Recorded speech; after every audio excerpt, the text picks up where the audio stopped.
What's going on, guys? Tony Hannity's here with Lazy Tech TV, and this is the Eufy 30C Max robot vacuum.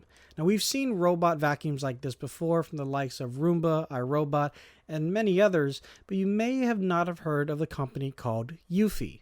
However, you might have heard of its parent company, Anker. I've been using Anker products for a few years now, and when I heard they got into the smart home business, I had to give it a shot. Now, Eufy not only has robot vacuum cleaners, but they also have smart plugs, amongst other items. And the 30C Max is just one of many different models that they have, and I felt for the house that I'm currently in, it would work perfectly for. While it doesn't work so well on wet surfaces, it'll go on dry surfaces, carpeted surfaces, and clean up those sorts of messes. The 30C Max is a fairly lightweight and slimline designed robot vacuum, boasting a height of 2.85 inches tall. It can get into pretty much any room, as I mentioned, as long as it's not wet.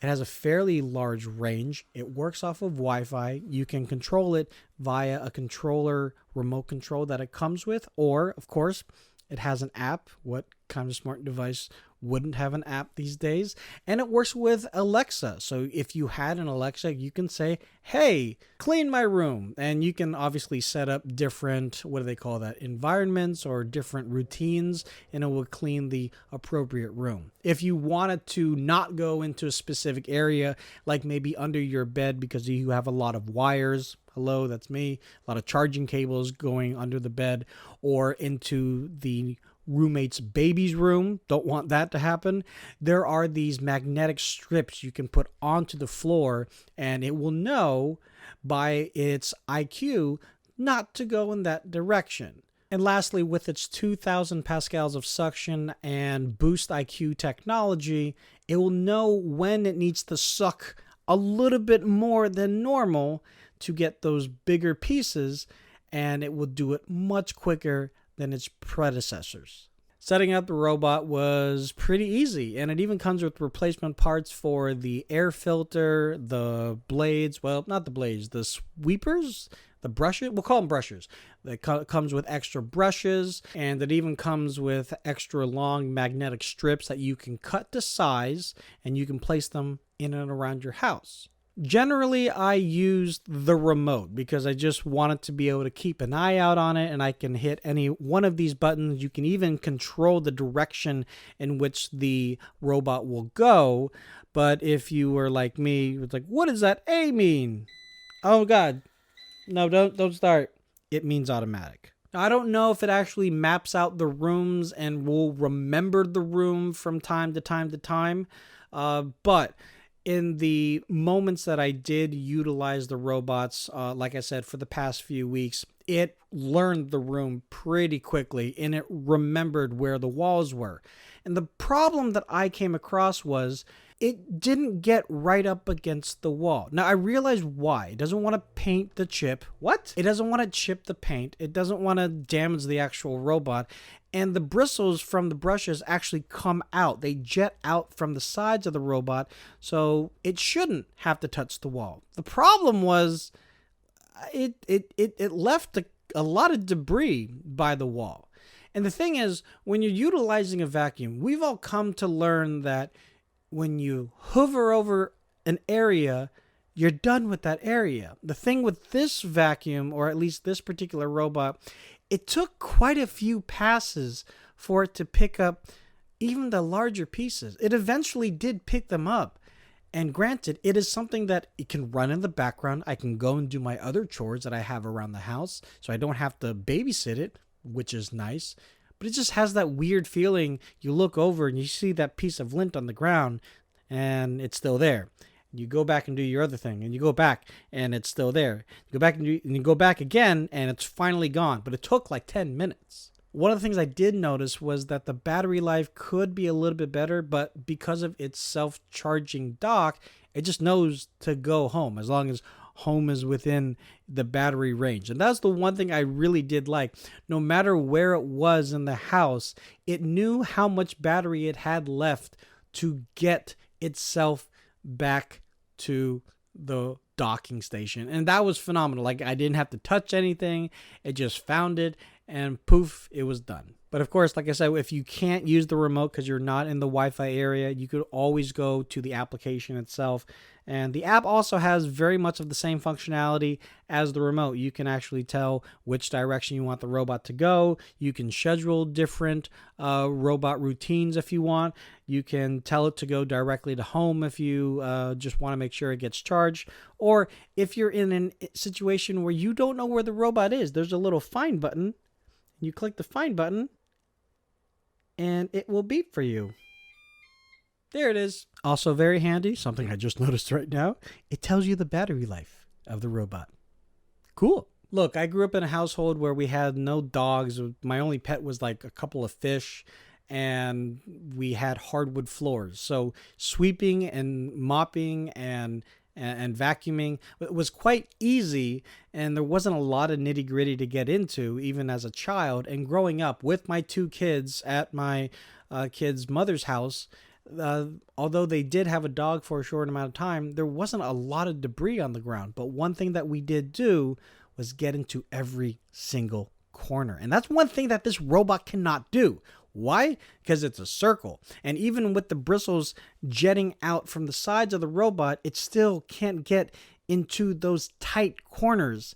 And sure, you can go back and do a little bit of touch up and just fill in the blanks, so to speak, or get rid of all the access debris or access muck that the robot couldn't get to. I guess there's no other way it could get to those corners. It was just something that you think that you're done, but you're really not done.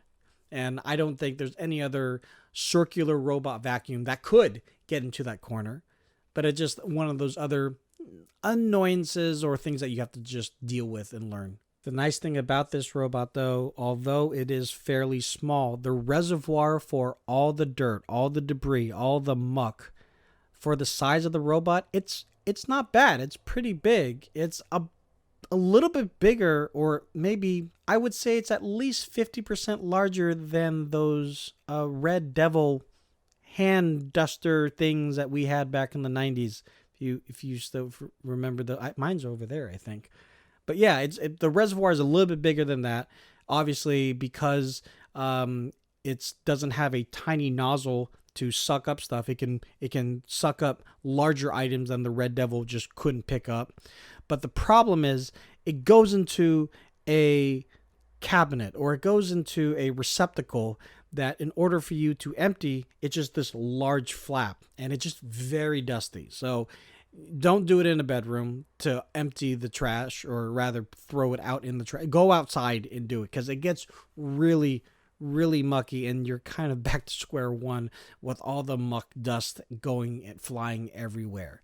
But one of the concerns that we had utilizing the robot was that it was going to be this thing, this hovery thing that would just whisk the dust in the air and it wouldn't suck up anything. Does it suck up all the dust? I can't tell you definitively, but what I can say is I have an allergy to dust. And previous to vacuuming, I would sneeze every so often. When we initially started testing the vacuum, I would sneeze a ton. And that made me think there's a lot of dust in the air. But now that we've used the vacuum kind of on a daily basis, and that's the nice thing, you can do it on a daily basis, I'm not sneezing as much.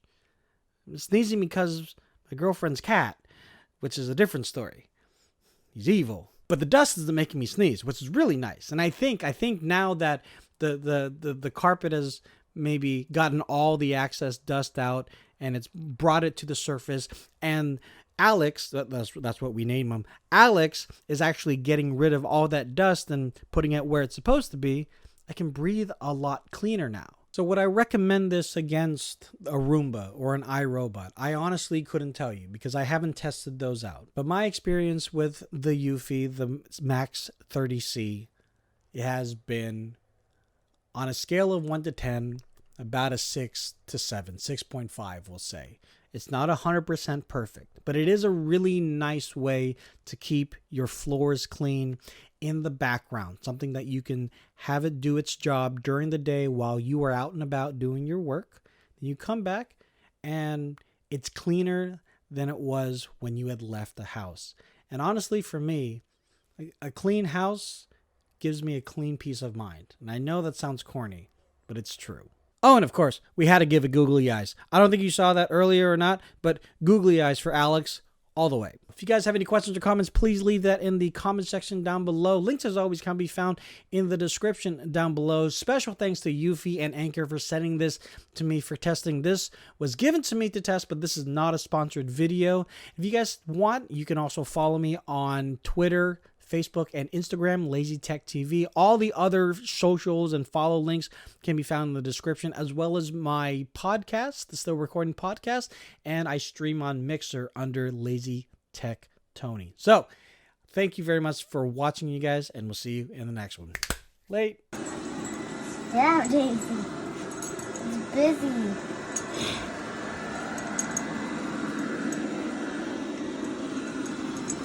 Cleaning everything. Look at Daisy. Daisy, what are you doing? It's cleaning. What is it doing under there? Cleaning under there. I didn't know that was dirty under there. Yeah, it's always dirty under there. Stop, guys.